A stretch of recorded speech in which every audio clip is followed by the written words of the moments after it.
So why do I do what I do?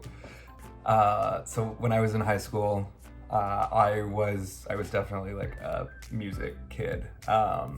I took music lessons all my life. I was really lucky enough and privileged enough to have parents that saw value in a music education, and for that I'm eternally grateful.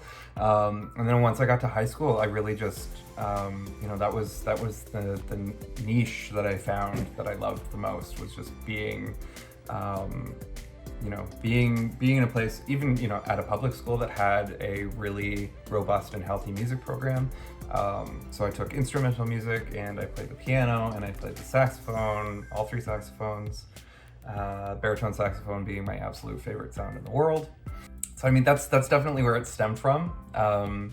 My first foray into post-secondary education, I was convinced that I wanted to go to school for performance, and so I went to school for performance here in Toronto. And as much as I loved it, I realized that once I got there that I didn't necessarily have a passion for performance, but I knew that I did need to do something in music. So after that, I finished my first stint at post-secondary, and I went home to sort of figure out what my next steps were going to be. Through a chance meeting at a record store that I was managing at the time, a now friend, suggested that I look into the Harris Institute in Toronto. And so the Harris Institute for the Arts here in Toronto is a really tiny little post-secondary education institution that focuses solely on the music industry in Canada. So they offer a production program and a management program. So I took the management program, and immediately upon finishing it, it was the fastest year of my life, and I've been working in the music industry ever since. At the time that I was in high school, I had no idea that schools like Harris even existed.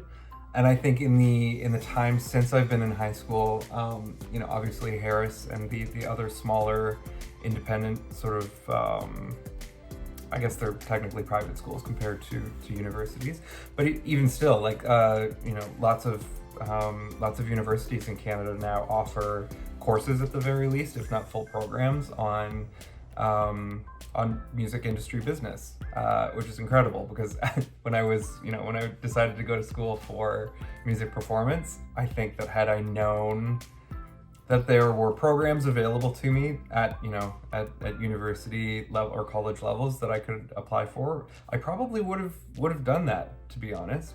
I mean, there's lots of people that work in media, and lots of quote unquote grown-ups who have absolutely no idea how the music industry works, because it's super opaque.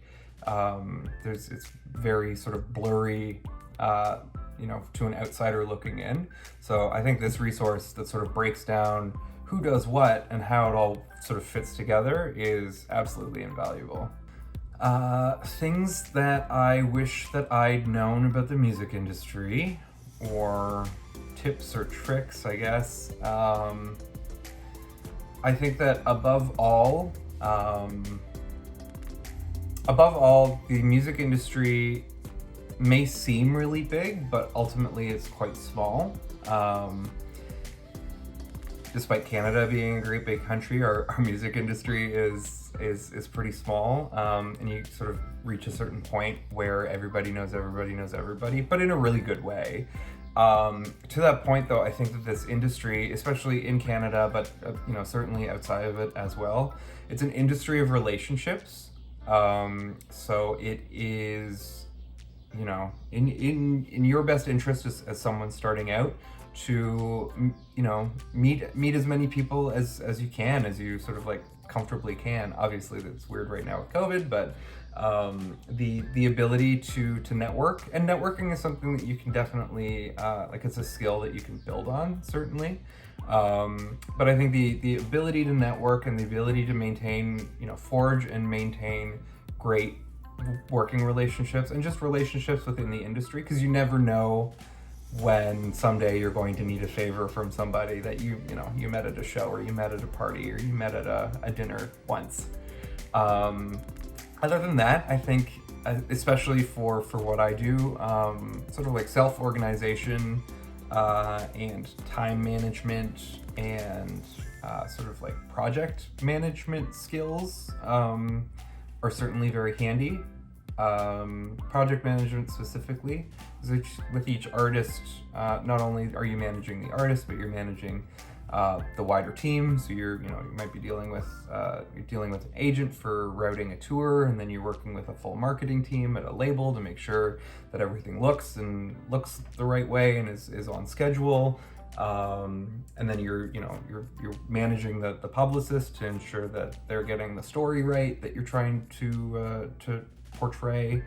And all of those things are happening simultaneously a lot of the time. So knowing how to and not be frazzled by managing different projects, different people, different teams, and when I reference managing those teams, doing so in a way that is, you're not necessarily ruling with an iron fist, but like everyone's on the same team working towards the same goal, but you need to make sure that everyone knows where the goal is.